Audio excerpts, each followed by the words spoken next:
daily assigned reading that we had for today. And today it was Genesis 34 through 36.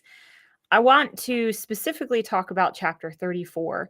And for the sake of time, I'm not going to read the chapter to you, but I do encourage you to go back. If you haven't read it yet, please do so. So, the title of this message was In the Wrong Place at the Wrong Time. What we see in the beginning of the chapter is that Jacob chose a place to live for all the wrong reasons. Now, what he did was he stayed in Shechem. So instead of going to Bethel, he stayed there. Why did he do that? Well, he brought his family to this region in the promised land that God didn't really want him to be in. But he did that because it was in a city and he wanted to be in that area. He chose this place for all the wrong reasons. He wanted to be close to the city, but that city had a strong and very ungodly influence. He knew this going in. God called him to Bethel, and Jacob's poor choice of place to live left his family open to very ungodly influence. And as we continue to read this chapter, you're going to see how that plays a part.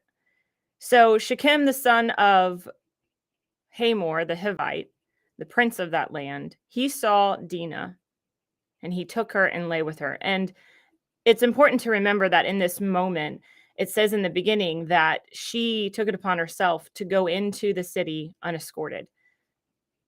That shows, unfortunately, it shows that Jacob was not protecting his children, and he wasn't teaching them properly either, because it was not a good place. It was an ungodly place. It was a place full of sin. And so she went in unprotected. And that does fall under Jacob. He should have been looking out for his children. What's sad is that Shechem forcefully was intimate with her. He raped her. And so, of course, when you see that this takes place and she comes back and Jacob finds out, there's a few things that seems pretty odd. I know for me, if my child has been harmed, I'm not just going to sit back quietly and wait. But he kind of did that. In fact, he waited until his sons heard about it, and then his sons took it upon themselves to take vengeance. And so what happened is you see Simeon and Levi, that they take it upon themselves to go to these people who has hurt their sister and say, we want you to make, basically bring honor to her. What are you going to do? Like, what are you going to do for this great sin that you've committed against our sister? And Shechem wanted her. It wasn't because he was in love with her, but he wanted her because she was beautiful and he was attracted to her and he wanted her for himself. And so he said, I'll do whatever you need me to do. Tell us what you want us to do. And so Simeon and Levi said, okay, fine. We want you to be circumcised. We want every man, every person in your tribe who is a man to be circumcised. And they agreed to this. And so they went under the knife. Now, that is a very painful procedure. It also is not something you just quickly heal from. And so I believe it was the third day that they went back. And it said they boldly walked into the city and then they murdered everyone who was circumcised. What's sad about that situation is that the covenant of circumcision was sacred. It was something that the Lord had given his people to separate them, to show that they were set apart from the world, that they were his children. So the sons of Jacob, they took something that should have been sacred and they made it something that wasn't. They defiled that.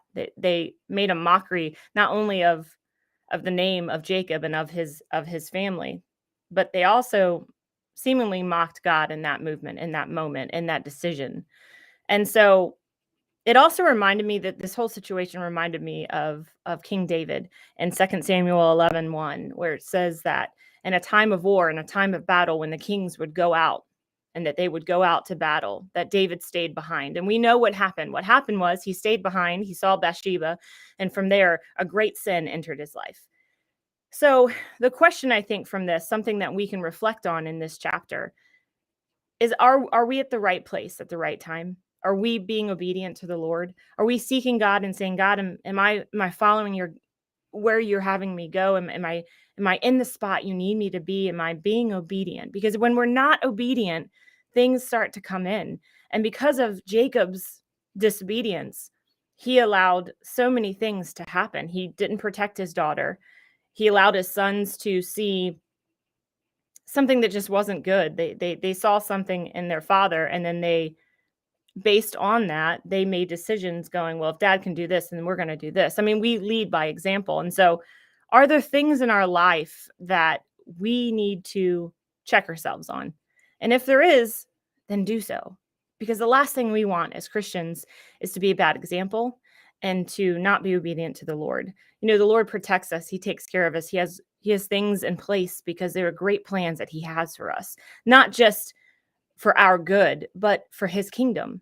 And in this moment, Jacob's decision really messed up what God was trying to do there. Now, God can still get glory, but I think we can all agree that what we should and do desire is that God would always get glory, and that we could always say, I'm in the will of God in this moment.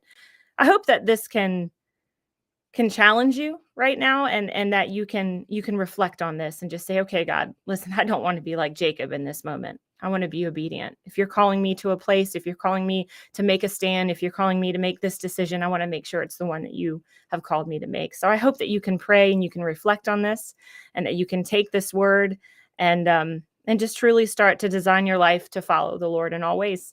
I love you guys, and I hope you have a good evening.